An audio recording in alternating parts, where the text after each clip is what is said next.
레위기 12장. 여호와께서 모세에게 말씀하여 이르시되 이스라엘 자손에게 말하여 이르라.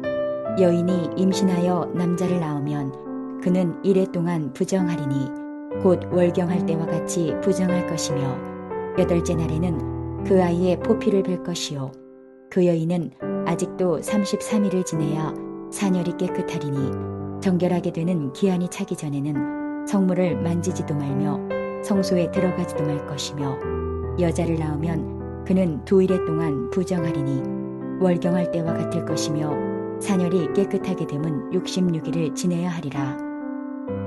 아들이나 딸이나 정결하게 되는 기한이 차면 그 여인은 번제를 위하여 1년 된 어린 양을 가져가고 속죄제를 위하여 집 비둘기 새끼나 산 비둘기를 회막문 제사장에게로 가져갈 것이요 제사장은 그것을 여호와 앞에 드려서 그 여인을 위하여 속죄할지니 그리하면 사녀리 깨끗하리라. 이는 아들이나 딸을 생산한 여인에게 대한 규례니라. 그 여인이 어린 양을 바치기에 힘이 미치지 못하면 산비둘기 2마리나 집비둘기 새끼 2마리를 가져다가 하나는 번제물로 하나는 속죄 제물로 삼을 것이요 제사장은 그를 위하여 속죄할지니 그가 정결하리라. 안녕하세요. 오늘은 산모에 대한 배려라는 제목으로 함께 말씀을 나누고자 합니다. 오늘 본문을 보면 산모에 대한 규정을 설명하고 있습니다. 산모가 출산한 이후에 얼마 동안 부정한지, 얼마 동안 정결의 시간을 가져야 하는지를 설명하고 있습니다. 아들을 낳았을 경우 40일, 딸을 낳았을 경우는 80일 동안 정결 기간을 거쳐야 합니다. 이 기간 동안 부정함으로 성소에 나갈 수 없었고 화목 제물의 제물을 먹을 수 없었습니다. 정결 기간을 가지는 동안 남자아이는 8일째 할례를 받아야 했고 정결 기간을 마쳤을 때에는 산모와 아기가 성소에 나와서 속죄제와 번제를 드려야 했습니다. 이런 규정들, 산모에 대한 규정들은 오늘 살아가는 우리에게 무엇을 말해주고 있는가? 특별히 이런 규정을 보면서 우리는 다음과 같은 질문을 하게 됩니다. 왜 자녀를 낳으면 부정한가? 그 부정한 기간을 거쳐야 하는가? 여러분은 어떻게 생각하십니까?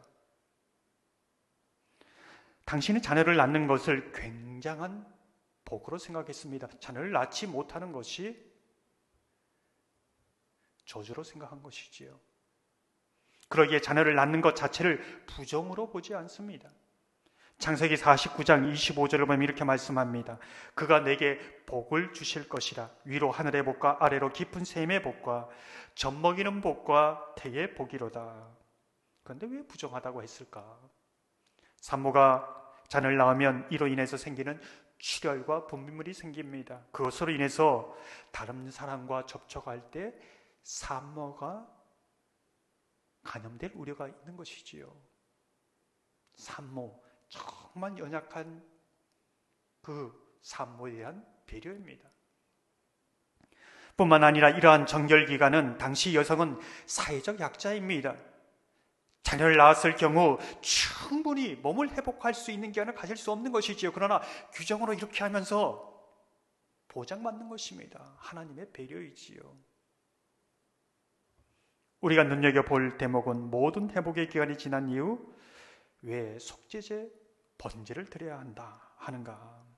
8절을 보면 이렇게 말씀합니다. 그 여인이 어린 양을 바치기에 힘이 미치지 못하면 산비둘기 2마리나 집비둘기 새끼 2마리를 가져다가 하나는 번제물로 하나는 속죄제물로 삼을 것이요 제사장은 그를 위하여 속죄할지니 그가 정결하니라.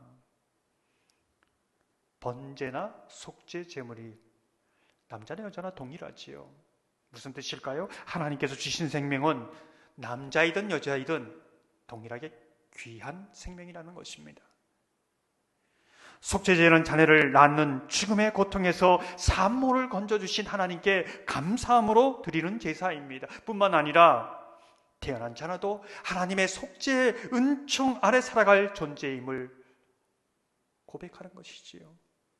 번제는 무엇입니까? 산모나 아기가 모두 하나님께서 주신 생명으로 온전히 하나님의 선물이고 하나님의 것임을 고백하며 번제를 올려드리는 것입니다. 사랑하는 성도 여러분, 오늘 산모에 대한 배려를 보면서 연약한 그 산모, 그 회복하는 모든 것까지 배려하시고 돌보시는 그 하나님의 은혜, 우리가 해산의 고통과 같은 삶 속에서 얼마나 하나님이 우리의 삶을 세심하게 배려하시고 돌보시는가를 보여주는 것이지요. 우리가 또한 어떠한 고백으로 나가야 하는지를 말씀해 주고 있습니다.